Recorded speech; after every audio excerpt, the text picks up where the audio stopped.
नमस्ते। चलिए आज एक बहुत ही दिलचस्प सवाल की गहराइयों में उतरते हैं।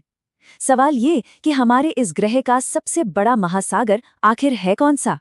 सोचिए जरा, हमारी ये जो धरती है ना, इसका 71% हिस्सा तो पानी ही पानी है, मतलब महासागर। और ये सिर्फ पानी के भंडार नहीं है, अरे भाई, ये तो एक पूरी की पूरी दुनिया है, रहस्यों और जीवन से भरी हुई। तो चलिए सीधे उस बड़े सवाल पर आते हैं। सुनने में शायद ये बहुत सीधा साधा लगे, लेकिन असल में ये हमारे प्लैनेट के भूगोल की बुनियाद है। सवाल एकदम सीधा है, दुनिया का सबसे बड़ा महासागर आखिर है कौन सा? कुछ अंदाजा है? चलिए मिलकर पता लगाते हैं। अच्छा, सही जवाब तक पहुंचने के लिए एक काम करते हैं। हम एक एक करके सभी बड़े महासागरों को देखते हैं और फिर तय करते हैं कि साइज के मामले में कौन सबसे ऊपर है। तो सबसे पहले बात करते हैं हिंद महासागर की। पता है, ये अकेला ऐसा महासागर है जिसका नाम किसी देश पर रखा गया है। पर क्या ये सबसे बड़ा है? और इसका जवाब है नहीं। हिंद महासागर बहुत बड़ा है, इसमें कोई शक नहीं।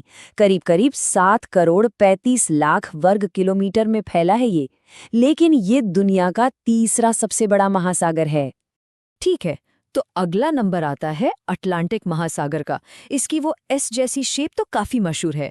तो क्या ये हो सकता है हमारा विनर? ये जवाब भी सही नहीं है। अटलांटिक महासागर लगभग 10 करोड़ 64 लाख वर्ग किलोमीटर के साथ दुनिया का दूसरा सबसे बड़ा महासागर है, पर नंबर 1 नहीं है। अब हम जवाब के काफी करीब आ रहे हैं। अब बारी है आर्कटिक महासागर की। ये जो उत्तरी ध्रुव पर है, एकदम बर्फीला और रहस्यमयी। क्या पता साइज में यही सबसे बड़ा निकल आए। नहीं, ये भी नहीं। असल में आर्कटिक महासागर तो दुनिया का सबसे छोटा महासागर है। इसका एरिया सिर्फ 1 करोड़ 40 लाख वर्ग किलोमीटर का है। तो इसका मतलब अब सिर्फ एक ही दावेदार बचा है। तो देखिए, हमने 3 बड़े महासागरों को तो इस रेस से बाहर कर दिया है।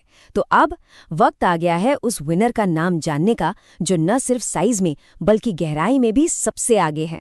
और वो विनर है प्रशांत महासागर। मजे की बात यह है कि इसका नाम तो शांतिपूर्ण है, पर धरती के 75% एक्टिव ज्वालामुखी और 90% भूकंपों वाली जो रिंग ऑफ फायर है ना, वो यही है। अच्छा, ये प्रशांत महासागर आखिर है कितना बड़ा? अंदाजा लगाइए। ये हमारी पूरी धरती का लगभग 1/3 हिस्सा अकेला कवर करता है। अरे ये इतना बड़ा है कि दुनिया के बाकी सारे महासागर इसमें समा सकते हैं। सोचकर ही हैरानी होती है। तो ठीक है, हमें हमारा जवाब तो मिल गया, लेकिन कहते हैं ना, हर जवाब अपने साथ कुछ नए सवाल भी ले आता है। तो चलिए इस जानकारी से एक कदम आगे बढ़ते हैं और अपनी उत्सुकता को थोड़ा और जगाते हैं। देखिए, प्रशांत महासागर सिर्फ सबसे बड़ा ही नहीं है, बल्कि सबसे गहरा भी है। धरती का जो सबसे निचला पॉइंट है, मारियाना ट्रेंच, वो इसी में है। तो अब सोचने वाली बात यह है कि इसकी इन आदिम गहराइयों में और न जाने कितने ऐसे राज छुपे होंगे जिनके बारे में हमें आज भी कुछ नहीं पता।